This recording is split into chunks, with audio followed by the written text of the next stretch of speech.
Hi, I'm Isabel Canaan. I'm an immigrant from the Philippines, and this is how I infiltrated Canadian TV.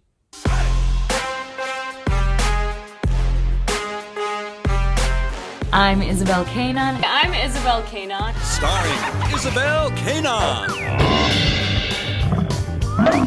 Di nga, taga-Pinas ako.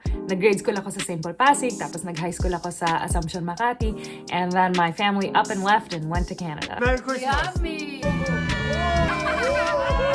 When we left, I was in the middle of fourth year high school there, and I started grade 12 here, which is fourth year high school here. So it's my last year of high school. Then I entered university for math, and then philosophy, and then religious studies. I did a lot of things. I was interested in so many things. But then I ended up in the acting for camera and voice program at Seneca College. Now, this is the start of my acting career. I highly recommend this program for any aspiring actors who want to break into the film and TV industry here in Toronto, Canada. After graduating, I started doing commercials on TV, on radio, I did theater around the country. Then I booked this tour for a show called Hey 90s Kids, You're Old, and we toured North America. We started in Toronto, we went to Winnipeg, Edmonton, New York, Chicago. Then later on, I booked a web series called Haunted or Hoax.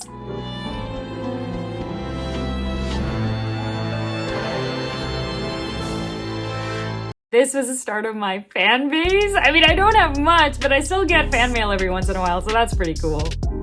Now, one of the notes I got was, Izzy, you can find the comedy in anything, and I took that to heart. I went to Second City, I did the conservatory program. Our Canadian bond rating is AA, which means we're stable. Then I was a recipient of the NBC Universal Bob Curry Fellowship Award. And my flowing hair, this is normal for girls. How is this fit? So I pretend I'm a dude. And that was the start of my comedy career. What a magic! Now, some producers were in the audience, and shortly after, I booked Air Farce. And that's when it happened. I was geo-blocked. It wasn't an episodic by the time I joined, but they were still doing yearly specials, and I love that. I loved my time at Air Farce. It was filmed in front of a live studio audience, so it combined theater and film and comedy, all three things that I loved. They brought me in as a writer after a while, and that was the start of my writing career. After then, I started being in writing rooms of Canadian TV shows like Tall Boys and This Hour Has 22 Minutes. It was great because they got me to perform in some sketches too. Now, I was doing all this while I was acting on other shows as well. Hudson and Rex, Nurses, Hallmark's Good Witch. It was a fun time. Now, because of my achievements in the film, TV, theater industry here in Canada, I was one of the awardees for the RBC Canadian Immigrant Awards, and I was a nominee for the Premiers Awards. But there was a time when I was doing all these and acting in all these shows, and I felt empty. I love being an actor, but what was my drive to keep going? Then I realized it was because when I was a kid, I didn't see any Filipinos in the TV shows that I watched. No Filipinas, no queer people. Where am I?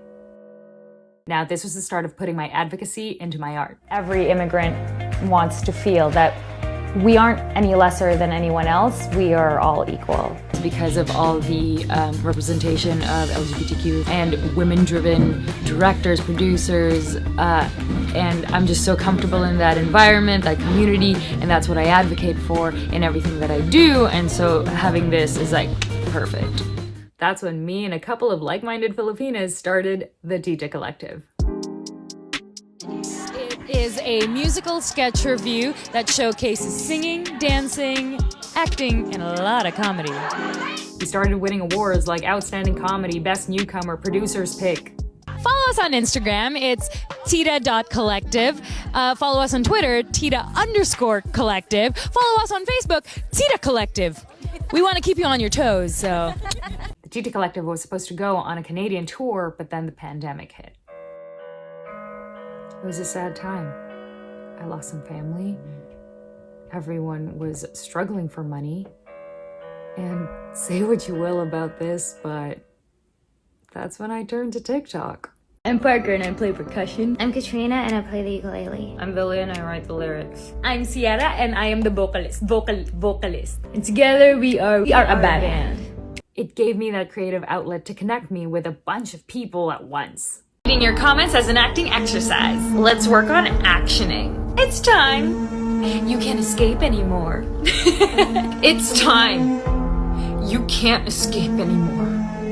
It's time. And so here we are. What's next for me? I don't know.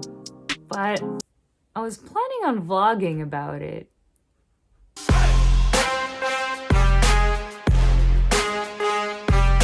Subscribe to my channel if you want to follow my journey as an immigrant actor in Canada. Or if you want tips on acting in the industry, they'll be in my videos. So like, share, and subscribe, and I'll see you next week. When you start talking about yourselves, you get a little like, oh, I'm so vulnerable, and that's how it feels.